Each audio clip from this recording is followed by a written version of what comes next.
Aloka was once a stray dog, but joining the American Peace Walk became a destiny-defining moment.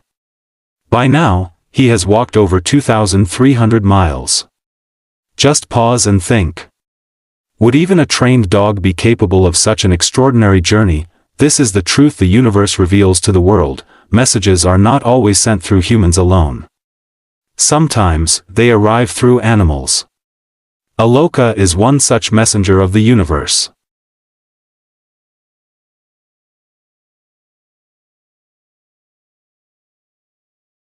Through Aloka, the universe speaks of peace, love, compassion, and kindness, gifts meant for the entire world.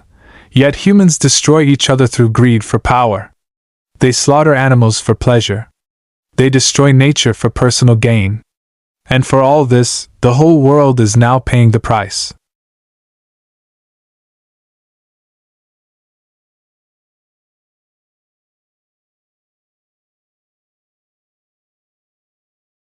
Stop cruelty now. Reach out to the world with love, mercy, and compassion, and the universe will protect you. This is the message carried by the universal messenger named Aloka.